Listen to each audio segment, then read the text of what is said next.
ચિત્તલમાં 127મો નેત્રયજ્ઞ મકાણી પરિવારના સહયોગથી યોજાયો.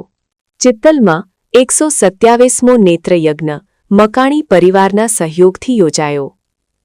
વિદ્યાભારતી ટ્રસ્ટ ચિત્તલ અને રણછોડદાસ હોસ્પિટલ રાજકોટના સંયુક્ત ઉપક્રમે સ્વર્ગીય દિલીપભાઈ બોઘાણીના સ્મૃતિમાં દીપકભાઈ મકાણી દહીડાવાળાના સહયોગથી અમરેલી જિલ્લા પંચાયતના પૂર્વ પ્રમુખ સુરેશભાઈ પાથરના અધ્યક્ષસ્થાને યોજાયો, જેનું ઉદ્ઘાટન રામજી મંદિર દહીડાના પૂજારી વિનુબાપુના હસ્તે કરવામાં આવ્યું. આ પ્રસંગે તાલુકા પંચાયત અમરેલીના ચેરમેન જે.બી. દેસાઈ વગેરે ઉપસ્થિત રહ્યા.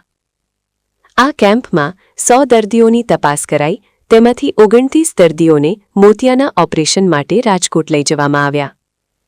આ કાર્યક્રમનું સંચાલન સંસ્થાના પ્રમુખ ઈતેશભાઈ મહેતાએ કર્યું. કેમ્પને સફળ બનાવવા માટે દિનેશભાઈ મેશિયા, બકુલભાઈ ભીમાણી, છગનભાઈ કાછડિયા, રાણાભાઈ, જીતુભાઈ વાઘેલા, કેશુભાઈ દેસાઈ, બધાભાઈ સોલંકી, રવજીભાઈ બાબરિયા, સવજીભાઈ વાઘેલા, ચંદુભાઈ રાદડિયા, રામભાઈ અસલાલિયા, જેપી માંગરોડિયા વગેરેએ જહેમત ઉઠાવી હતી. મંદિરમાં આજે 127મો કેમ્પ છે, સાળંગ 127મો કેમ્પ છે. અને પહેલાં તો મારે હિતેશભાઈને અભિનંદન આપવા પડે. સાળંગ 127ના કેમ્પની અંદર આજુબાજુના દરેક ગામોમાંથી આવતા જે આંખોના કેમ્પ માટે, આંખો બતાવવા માટે જે દર્દીઓ આવતા હોય, દર્દી નારાયણ તરીકે નામ આપેલું છે અમે, જે દર્દી નારાયણ છે બધા અહીંયા કેમ્પમાં આવતા હોય અને બધા સારવાર લેતા હોય. 127 કેમ્પની અંદર ક્યારેય એવું નથી બન્યું કે કોઈને તકલીફ પડી હોય એવું. અને સળંગ અહીંયા અમારી પહેલાં તો મારે એ અભિનંદન આપવા પડે કે અહીંની ટીમ જે છે 127 કેમ્પ એટલે કેટલા વર્ષ થયા ભાઈ તજબાજી?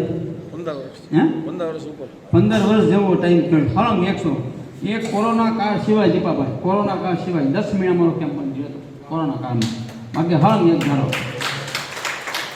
અને આ સ્કૂલનું કામ પણ એવું છે. આ સ્કૂલમાંથી ચિત્તલના દરેક લોકોને, ચિત્તલના લોકોને અહીંયા આયુષ્યમાન કાર્ડના કેમ્પો કરેલા છે. આ સ્કૂલમાંથી ઘણો લાભ લીધો છે, અમે બહુ લાભ લીધો છે. કોઈ ઘર એવું નહીં હોય ચિત્તલનું કે આ ઘરેથી આયુષ્યમાન કાર્ડ કાઢવા નહીં આવ્યું હોય.